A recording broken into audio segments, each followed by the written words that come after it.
वालों के सामने मेरे हौसले को मजबूत किया है। मैं वचन देके कहता हूं मेरे खून का आखिरी कतरा भी आपके काम आएगा।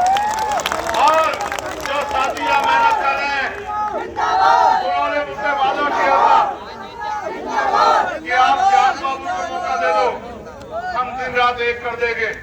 आप सोचो होगा क्या अगर आपने विधानसभा को जिता दिया, क्या होगा पता है आपको? क्या होगा आपको पता है? मैं बताता हूं क्या होगा। जो अधिकारी कर्मचारी आज आपकी सुनते नहीं है ना, आप लिख के रख लो। 13 तारीख को वोट पड़ेंगे, 23 में परिणाम आएगा। 24 में वो अधिकारी जब आप अपनी परेशानी लेकर जाया करोगे तो वो आपको खड़े होकर नमस्कार करके बुलाया करेंगे कि आइए भाई अपनी परेशानी बताइए। पूछो क्यों? पूछो क्यों? पूछो क्योंकि उनको ये पता लग जाएगा कि अब समय बदलने वाला है।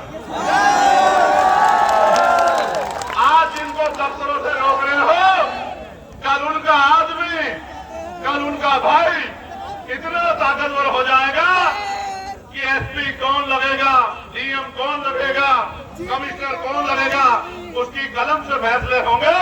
तो अब हमें इन लोगों को परेशान नहीं करना है, अब हमें इन लोगों की सुनवाई करनी है, इनकी मदद करनी है। इस बात का एहसास उनको हो जाएगा। और आप याद रखना, आज कह रहा हूं इस मंच से, आज कह रहा हूं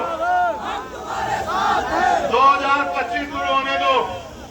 इतनी मेहनत करूंगा, इतनी मेहनत करूंगा, अपने साथियों के साथ मिलके गांव गांव जाऊंगा, गली गली जाऊंगा, कस्बे कस्बे जाऊंगा, विधानसभाओं में जाऊंगा, बूथ के साथी को, सेक्टर के साथी को, विधानसभा के साथी को उनके साथ बैठ के रूखी सूखी खा के जैसे बिस्तरे पे वो सुलाएंगे, कच्चे में पक्के में उनके साथ रह के अगले 2 साल इतनी मेहनत करेंगे कि 2027 में इस भारतीय जनता पार्टी की सरकार को उखाड़ के फेंक देंगे। मेरी बात इसलिए आपसे कहना चाहता हूं, इनके बाद एक रास्ता है कि ये मेरा जीवन खत्म कर दें, क्योंकि जीते जी मैं इन पर रुकने वाला नहीं। और वो नोट नहीं बना दो चंद्रशेखर आजाद को, नोट नहीं बना जो चंद्रशेखर आजाद के रास्ते को रोक दे। लेकिन मेरी ताकत तो आप ही हो, मेरे पास आपके अलावा क्या है? उनके पास बड़ा बड़ा मीडिया हाउस है, बड़े बड़े नेता हैं, मेरे पास तो मेरे नेता लोग ये खड़े हैं। मेरे पास मेरे तो मुख्यमंत्री भी आप हो, मेरे तो मंत्री भी आप हो, विधायक सांसद भी आप हो, मेरे पास तो आपके अलावा कुछ नहीं है।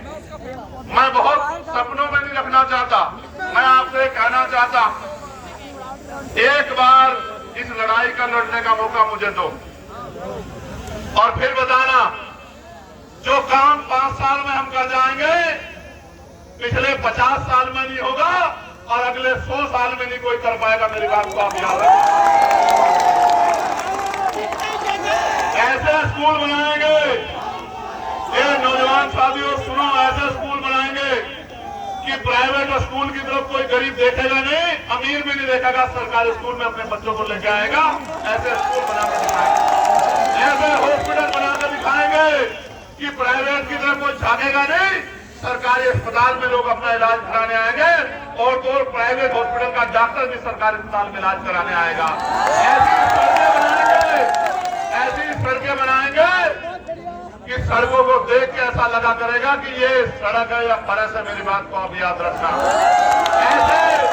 ऐसे नियम और कानून बनाएंगे कि गरीबों को कोई सता नहीं पाएगा। ऐसी व्यवस्था करेंगे कि धर्म और जाति के आधार पे कोई किसी मजहब का, कोई किसी व्यक्ति का शोषण नहीं कर पाएगा। ऐसे कानून व्यवस्था देंगे।